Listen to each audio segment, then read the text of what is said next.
Welcome to a brand new episode of the Jordan Davis Podcast. I am your host, Jordan Davis, and on this week's episode, I wanted to talk about a couple of things that I've been thinking about Star Wars and how the rise of Skywalker should and will be satisfying from the recent trilogies we have gotten in the Skywalker saga.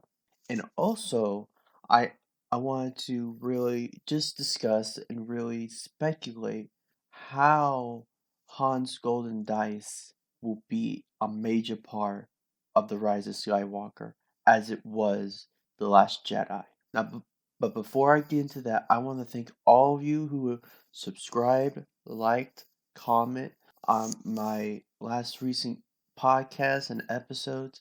I want to thank you for all listening to it, and I appreciate it so much. And just keep liking and subscribing and sharing the channel, and I would really appreciate that. And that would be awesome if you can do that. So, so now let's get into why the Rise of Skywalker needs and will be satisfying.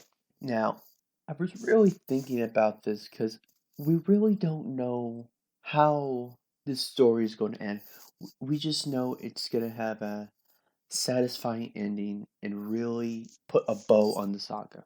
That's what we heard from the directors, the cast members, the producers, everything that has been involved with this movie.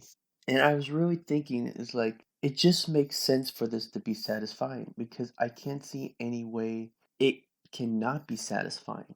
Because if you really think of it, you go back to the prequel trilogy, that was always meant to be tragedy.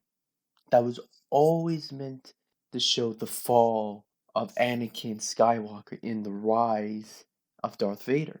And if you look at it, yeah, it is a tragedy just how innocent and young and Anakin Skywalker was. He was full of kindness, full of just gentleness, and just full of excitement, and how he went down in flames and rising out of those ashes with Darth Vader, and that was true to tragedy.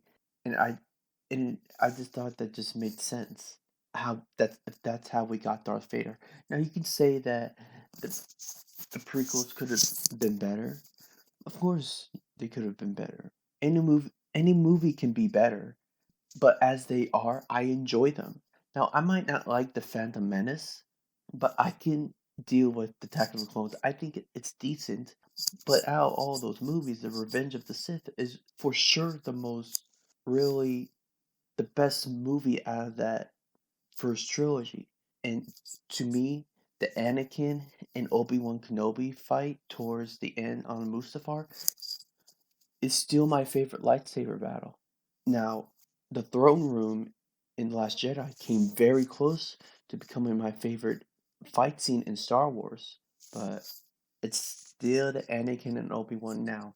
The Rey and Ben fight could totally change that in The Rise of Skywalker whenever that takes place, but for right now, that is Anakin and Obi-Wan. And so they started off with tragedy, right? Now we get to the original trilogy where you have Luke, Leia, Han, and and how that ends is bittersweet. And obviously, the reason why it was bittersweet, Luke saves the galaxy. Luke defeats the Emperor. More likely, Darth Vader really kills him, but with the help of Darth Vader, Luke Skywalker defeats him. He saves his father. But at the end of the day, Darth Vader dies along with Anakin Skywalker, even though he gets redeemed, even though we finally see Anakin come back out of Darth Vader, we still lose him, and Luke still loses him. And that's really a representation of the final scene of the Return of the Jedi. Yeah, he's all happy. Yeah, everyone won. You got Han and Leia there. They're together. You got everything that you want. In that moment, it is a happy ending. But when you look back on it, it is bittersweet. And I think that's what the sequel trilogy really points out of the original trilogy, and even the prequel trilogy, because you're really completing this circle of life kind of thing where you start off tragedy in Act 1. In Act 2, you got this bittersweet moment. And now we're heading towards the Rise of Skywalker, where you have this moment where you have this opportunity to really complete it all with making it satisfying. Because if you look at something interesting, when you look at Anakin, Luke, Rey, and even Ben, they start at one point and they end with a totally different. Because if you really think about it, Star Wars is a coming of age because you began one place and you're at a totally different place. You're not at the same place what you once were. And I think that mindset and that theory is really going to play into the Rise of Skywalker and how satisfying it's going to be. Because you think of Rey, she started alone, masked, a scavenger, and on a desert planet named Jakku. And I don't believe she's going to be alone on a desert planet and alone because her whole thing is not legacy. That's not that's not her arc. It's not legacy. It's about belonging. It's about family. It's not being alone. Because she's been searching all her life for her family. She's been searching who's my parents? Who are my parents? Are they important? And I believe that they're not important. They're nobody. And I by no means think she is a Skywalker because I think that's the story that they're telling. She is not a Skywalker. Now, if she go ahead and marries Ben Solo at the end and all of this, then yeah, she is a Skywalker, but she is a Skywalker by marriage and not by blood. So I don't think she's a Skywalker at all. I think if they're gonna do it that way, I think there's gonna be a reason, and that's the only reason I could see. Now with Ben on his arc, it's kind of the same thing as Rey, where she is looking for belonging in family. Ben is looking for that belonging. Ben is looking in all that, but it's different because just like Rey, he started at one place. He started on the dark side.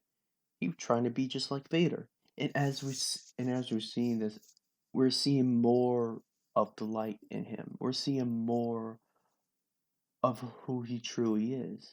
Because one of the interesting things I always think about his arc, and that we can learn from his arc, is if you try to be something that you're not. Because Ben Solo is so naturally light side.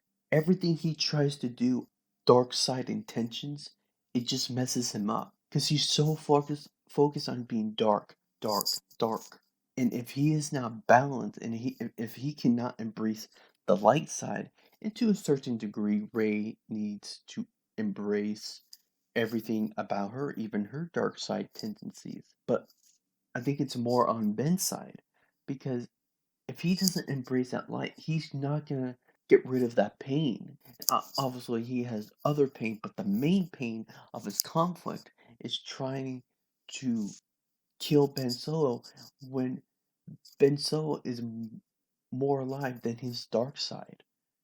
Kylo Ren is breaking apart, and that's kind of a symbolism of his mask, as we see in the posters for the Rise of Skywalker and the promos and the marketing material. The mask is a symbolism of Kylo Ren is breaking apart. It's not going to take much for that to break. And so going back to Star Wars characters never end when they started. That goes for the same for Ben. When the end of this trilogy and the end of the saga, he will not be on the dark side. He will not.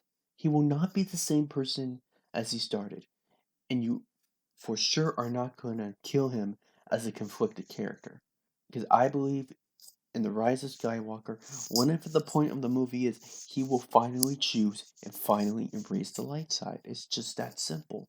It's just how I think it's gonna go. Because the ball is in his court now. He has no one over him. And now you have Palpatine. And I still don't know how that's gonna go down. And we just gonna have to wait and see how that does go down.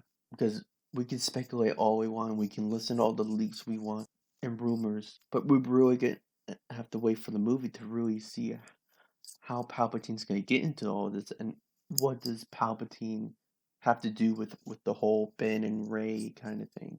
And and that's what I truly believe. It's this saga is really gonna complete the wheel of one being a tragedy, one being bittersweet, and one being that satisfying happy ending. Because at the end of the day, Star Wars is a modern day fairy tale. Because you got your princes, you got your fairy godmother, godfathers, you got all of the themes and symbolicness of a fairy tale. You have all of that. You just have to look in the right places to truly understand the mythology. And so that's why I truly think of the Skywalker saga. It's a wheel. It starts sad. It starts to get a little better in the middle, right?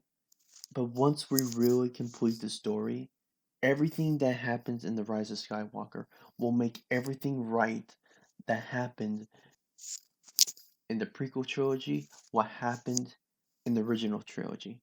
And will put everything into a bow where it should be. And I think that's a great way to end it. Now, J.J. Abrams, Chris Terrio, they're gonna have their own interpretation of finishing that wheel. And I'm on for the ride. I don't know how they're gonna do it. I don't know how they're gonna make it satisfying. I don't know how they're gonna make it hopeful. But I just think this trilogy will complete the saga will complete the wheel of everything of being bittersweet, tragedy, and having a satisfying ending. And that's what the saga over spanning 40 years should be. We should not be getting another bittersweet ending. We should not be getting another sad ending where these characters are at the same place where we left them. Specifically for Ray and Ben, I think as the two main people of this trilogy, as the main protagonists of this trilogy, they cannot start or end at the same place that they were. And for Ray, that means belonging. And for Ben, that means finding who he truly is and accepting who he truly is and embracing that. And I think that's what we're going to see. I think how that's going to be very satisfying. And yes, we're going to see many Ben Solo moments in The Rise of Skywalker. Yes, we're going to see many Ray and Ben scenes, which I'm excited for. And I truly believe that they're going to make it clear that their connection goes past just some force bond. I think it's going to be an emotional connection, which I think will go fully into a romantic kind of way because they always sowed the seeds in The Last Jedi is really showing that sexual tension. So that's why I think how The Rise of Skywalker will be satisfying because it just makes sense for the whole story wise to really end this big soap opera, space opera, fairy tale, whatever you want to put it, whatever you want to say it, it's going to be satisfying. But tell me what you think. Do you think it's going to be satisfying? And if you do think it's going to be satisfying, how do you think this is going to go down? How do you think Ben's arc is going to go down? How do you think Ray's arc is going to go down? Do you think they're going to put a satisfying ending on both of them? So tell me in the comments what you think about it. So I can't wait to hear what you have to say. Now, on the second topic, on Han's golden dice and how important it's going to be in the Rise of Skywalker and how important it's going to be or is in the whole Star Wars universe. Now, I gotta be completely honest here. I watched Solo, a Star Wars story, for the first time a couple of days ago. I know, I know. How can that be? Because that was really a movie I just didn't get behind it. I really didn't get excited to see. Maybe because it was the marketing, maybe it was the trailers, but I finally sat down, I watched the movie, and I have to say, it's one of my favorite movies in Star Wars. If I had to make a list, it would be in the middle of the pack, but I would still make it better than Rogue One. I know that's kind of a bad thing to say because of the fan service in Rogue One, and especially the ending of Rogue One with that Darth Vader scene. It's pretty much perfection towards the end. But with Solo, I kind of felt like I had a smile on my face the whole time. It was so fun and entertaining. And I heard people did not like the actor's portray of Solo. I forgot his name, but I think he got the spirit of Han Solo right. And his chemistry of Chewie I thought it was great. I thought it was funny. And it reminded me of kind of like what would a young Han Solo and Chewie relationship would be like. And I thought the beginnings of it was so good. I loved it so much. And what I really thought was interesting, if you look at that movie, you look at Solo, and you look at the relationships in that movie, it all end in a bad way. If you look at Beckett and Val, if you look at Han and Kira, those romantic relationship, and you can't get Lando in L3, how that ended. But with the whole relationships, kind of ended pretty badly in a tragic way. In every single relationship, I think that was trying to show you something for the future, to try to tell you something in the future, which I thought kind of a foretelling why I think the Ray and Ben relationship will work. Because because in this movie, Young Han is so much, and I mean so much like Ben. Because I think that's one of the things they have in common. They try to hang on to the past so much. And they're also kind of vulnerable as well. And you see how that kind of affected Han with Kira. He tried to hold on to that past. He tried to hold on to that memory of what he had with Kira. He didn't move on, but Kira moved on, and she became a different person. And because of the things she went through, if you kind of think of it, we kind of see what Rey and Kylo relationship would have been if we did not get the Rise of Skywalker, which I don't know how that's going to end in the Rise of Skywalker, but it has the same kind of thing with Han and Kira. Kira, at the end, chose power over Han, and that's how the relationship ended. It's kind of the reverse of Rey and Ben. Ben chose the power, and he thinks that's what he wants. But obviously, we're gonna get more of that in the Rise of Skywalker, showing him that he chose the wrong thing. And I think that's just a really foretelling of, you see what happens when you choose power over love. You see what happened when Ben chose the power, and when Kira chose the power. It's just gonna make you miserable. And I think Ben is really gonna learn that lesson that Kira did it. And obviously, with the Skywalker saga, you're gonna have more time to really flesh out that story and make him choose Rey. Now, I've always said he's gonna earn that redemption. Rey can still be the spark, but he needs to choose to follow that spark. But going back to Solo, and the one thing I thought was interesting, especially in The Last Jedi, it kind of goes in with Solo, was the golden dice.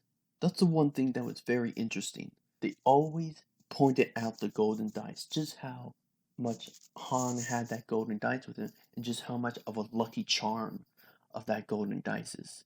And we also see that in The Last Jedi.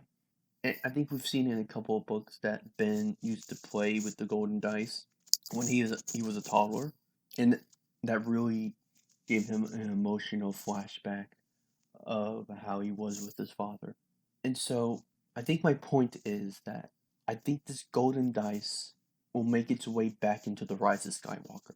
Now, that could be Ben seeing it on the Falcon, if he pilots the Falcon again, put put it back on the Falcon when he had it in some way or form. It's gonna go back into the Rise of Skywalker. It's telling you it's gonna be a major role into the Solo, as it was important to Han.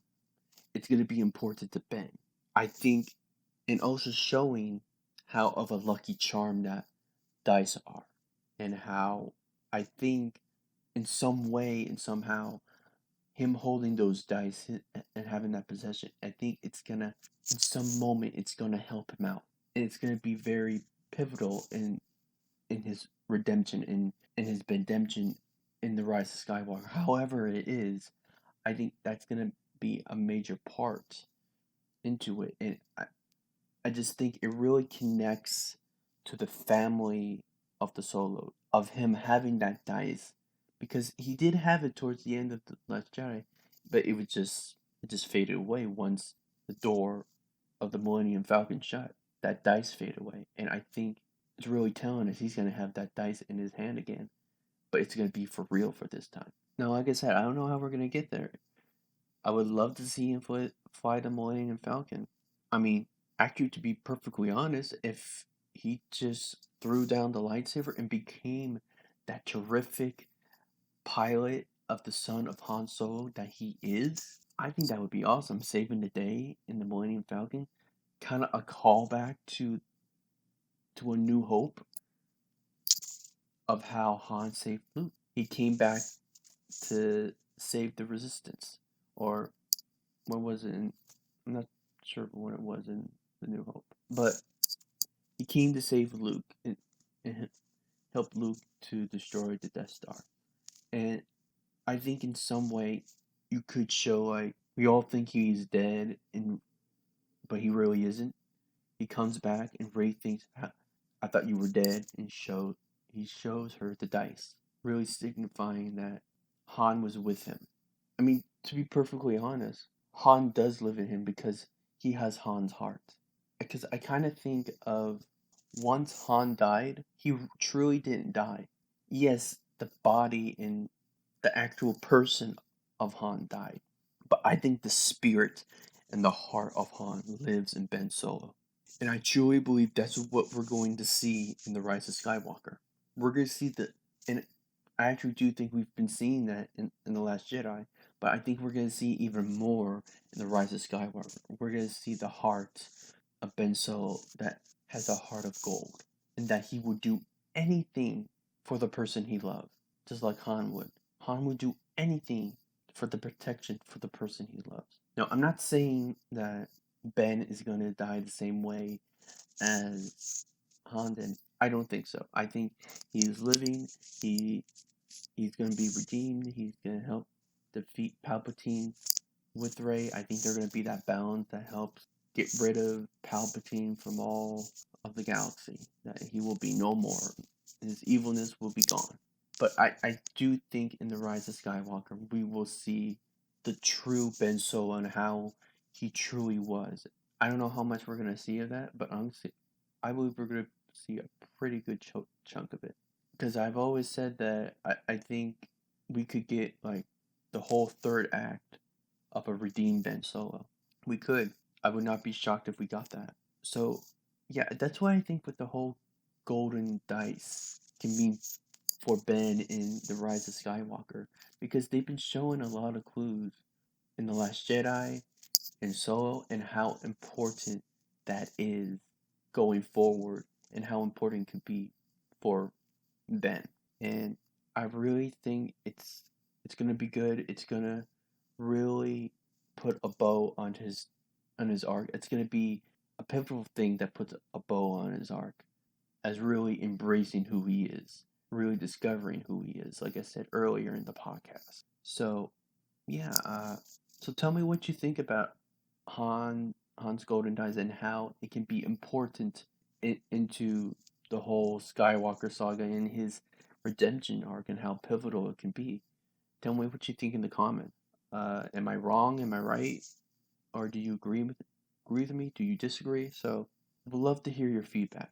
So, that's going to be all for the podcast today. I want to thank you for listening to my podcast. I want to thank you for taking time just to listen to me talk about Star Wars, and talk about Ben Solo, and talk about Reylo and everything like that. Thank you for listening. So, until next time, I hope you have a blessed and awesome week. And until next time, see you later. Bye.